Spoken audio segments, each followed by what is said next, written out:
nha. Chào mừng cô bác và anh chị đến kênh Nhân Vlog. Chào cô bác anh chị, một ngày mới thật là vui vẻ, tràn đầy hạnh phúc trong những ngày làm việc tiền vô như nước, tiền ra gỉ gỉ. Xin chào các bạn, bữa nay mình và mẹ cà chua sẽ đi làm món ẩm thực để mời các bạn ăn trong những ngày mình được nghỉ nha. Xin chào các bạn đi. Giờ nguyên liệu của mình nó đã nằm ở trên bàn này sẵn rồi giờ các bạn. Bây giờ đây nói chung là bữa nay mình sẽ làm cái món gì? Bánh pizza. Bánh pizza các bạn, hải sản. Bánh pizza hải sản. Bây giờ nguyên liệu của mình là giờ có ở đây mình mua 5 trứng hột gà và trẻ ơi. Nói chung 5 trứng hột gà, một trái bắp chút xíu để mình trộn chung luôn, mình bỏ lên mặt rất đẹp bạn đó. Bột này là bột mì Đại Dũng cao cấp nha các bạn. Nó bột mì Đại Dũng cao cấp nha các bạn. Bột nổi nha các bạn. Rồi nguyên liệu của mình là có mấy trái ớt và cùng cái này là bơ, 2 mực với tôm. Rồi quay sát cái mực với tôm giùm đi. Cái chai súp gì? Súp súp du nè. Rồi vậy đi cho nó đơn giản chút xíu. Rồi chút xíu nó cái này mình sẽ quét lên cái ấy của mình nha, cái bánh của mình nha bạn. Rồi bây giờ là mình đổ bột mì ra mình trộn nha các bạn ơi. Bột mì với cái bột nổi, hai cái mình trộn lại cho nó ấy lên, cho nó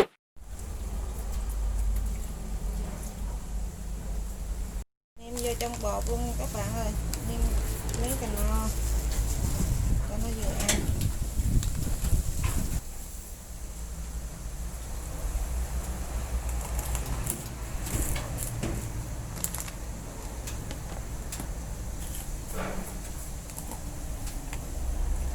Tí muối.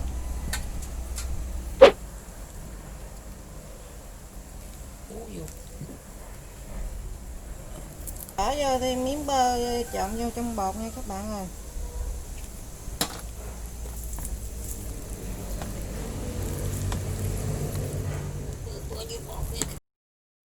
Hột gà của mình đã đặt ra rồi các bạn. Chút xíu là mình sẽ ốp lên, đổ lên mặt nha các bạn.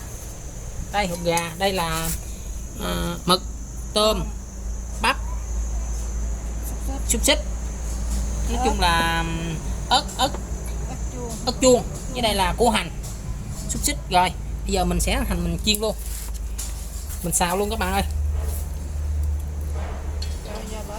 Mình xào luôn nha các bạn. Chút xíu nữa mình xào xong rồi mình sẽ bỏ nó vô. Rồi qua đi.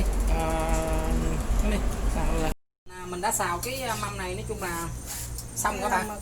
Mực nha bạn, giờ mình xào mực mình sẽ đổ ra luôn. Là nguyên liệu của mình là tới đây là được 1/4 rồi nha các bạn. Rồi xong.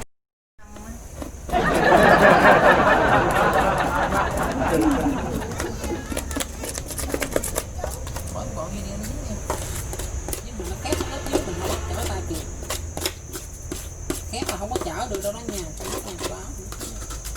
đừng bỏ vô ăn, bỏ vô ăn là khép á. Ai bỏ nó vô ăn đâu, anh kêu bỏ vô ăn. Hơi cứng nữa nha. Con đi vô nhà chơi đi.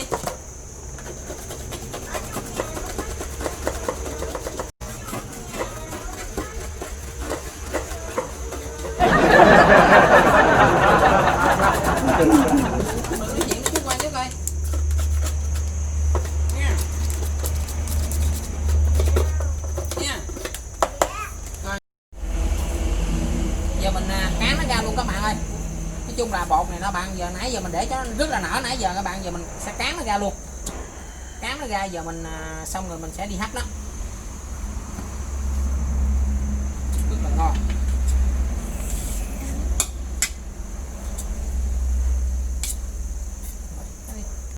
Bạn bây giờ bột của mình giai đoạn thứ 3 là mình sẽ đi hấp nó nghe các bạn. Các bạn thấy không? Ghê chưa?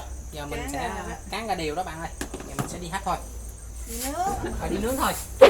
Mình đang chế tạo cái lò nghe các bạn, bự hơn cái lò chiến trước mình nướng gà nướng vịt nha bạn. Đây nói chung là bánh chờ đợi đặng bỏ vô cái lò mình nướng nha bạn. Giờ mình đang nhúm lửa luôn đây bạn ơi. Nhóm lửa luôn. Giờ mình đốt lửa nóng rồi bạn, giờ mình sẽ bỏ luôn cái này. Đấy, cái này mình làm cái nắp nha các bạn. Giờ mình bỏ bánh nó luôn, bỏ nắp luôn. Đây này, giờ mình bỏ vô mình nướng luôn. Cái này mình sẽ nướng cái lò này khác cái lò kia bạn, lò này sẽ bự hơn nha các bạn. Rồi giờ mình sẽ đậy nắp lại. Đó, cho nó kín hơn chút nha các bạn ơi. Rồi giờ mình sẽ đun.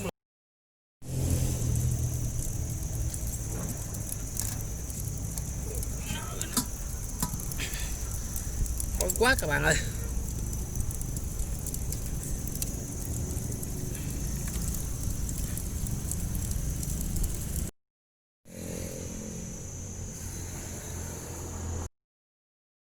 Cái bột này ra trước nha các bạn.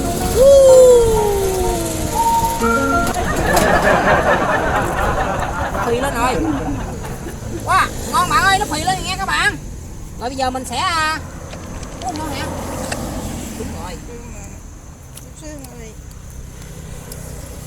Ơi. Bây giờ mình sẽ xịt cái này lên nha các bạn. Mình sẽ thêm gia vị tùy theo người ta làm nha các bạn.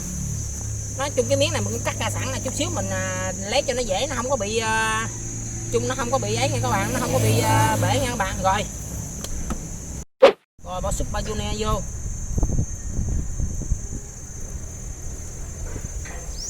Rồi mình sẽ bỏ gia vị vô. Trước tiên là mình sẽ bỏ bắp vô trước đi.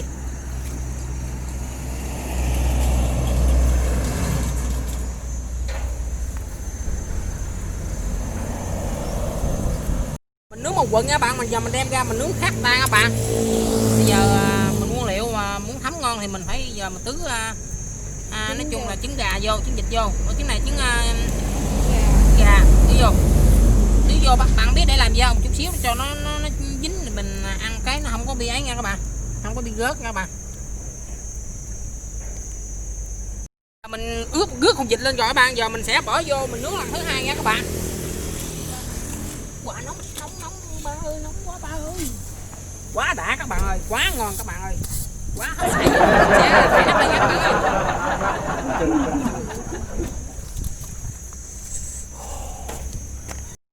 Bạn ơi, giờ mình sẽ lấy cái bánh của mình ra luôn bạn. Giờ cái bánh mình chắc cũng đã chín rồi. Okay. Giờ bạn sẽ đem cho bạn xem nha các bạn.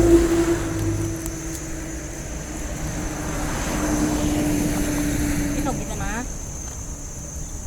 Gì ngon mà nói vậy đi, chín chưa?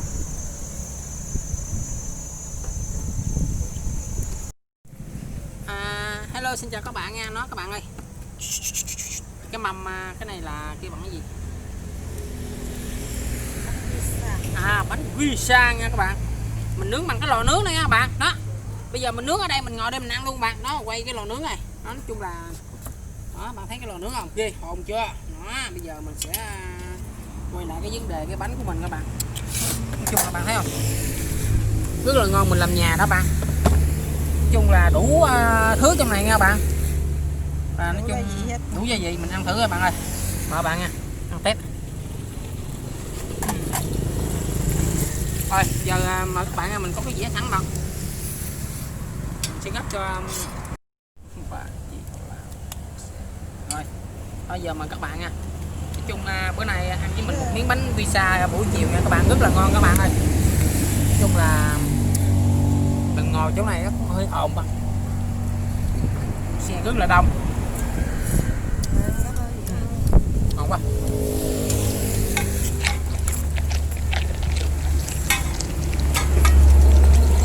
Thập cẩm nha các bạn, rất là ngon các bạn.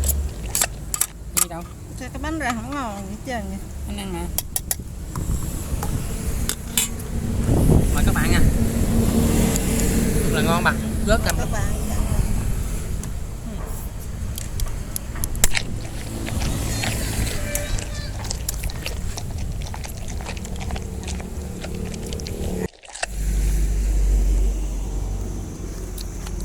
rất là ngon các bạn. Đã quá. Cái này là con mực, con tôm các bạn. Tép á. Rất là béo. Có mùi béo của bánh. Ngán rồi. Chung nãy giờ mình ăn cũng gần được gốc phần 3 nha bạn, rất là ngon luôn bạn ơi. Mời các bạn nha.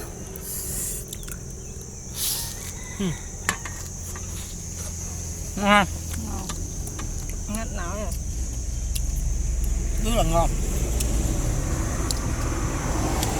Bỏ vô bạn. Cái này là nước sốt nha bạn. Bỏ vô nhiều ăn chiều nay ỉa mèo. Ngon. Rất là ngon nha bạn ơi. Chung Ngon. cái mùi vị của nó là bột này nó rất thơm nha các bạn, nó rất là thơm, Rất là ngon. nó hòa hợp với nói chung là mùi vị béo bắp nè bạn, rất là béo.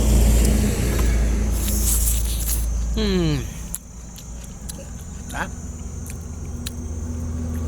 Rất là ngon. Ăn bắp không ngon, bạn thấy không, hai đứa ăn đã quá rồi. Đã quá rồi nè, ngon không?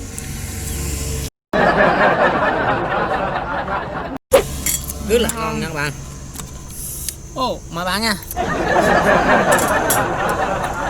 Ngon. Có độ béo rất là béo bạn ơi, ngoài đây rất là nắng nha các bạn, nóng. Bạn coi nè, đổ mồ hôi chán luôn. Cái gì vậy?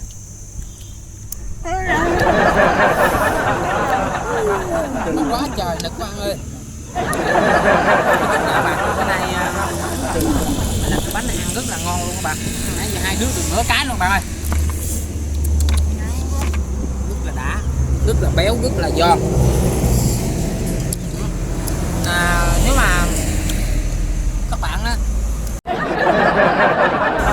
thấy hay thì các bạn phải coi hết cái kênh này, các bạn làm y như mình vậy đi các bạn. Đó, y như mình mà mình mua đồ thì sao thì bạn làm như vậy đi, cũng rất là ngon.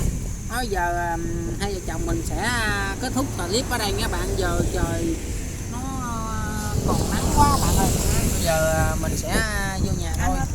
Ăn hết nổi rồi bạn ơi, hai đứa ăn nãy giờ nửa cái luôn các bạn. Nó nếu mà các bạn có thấy hay thì các bạn bấm cho mình một chia sẻ và cho mình một cái chuông các bạn. Nó mình sẽ ra những clip hay kế tiếp cho bạn, mời các bạn ăn cùng mình những clip kế theo các bạn. Nói bây giờ mình nhà mẹ cà chua sẽ bye bye các bạn, tạm biệt các bạn, những ngày gặp lại, bye bye.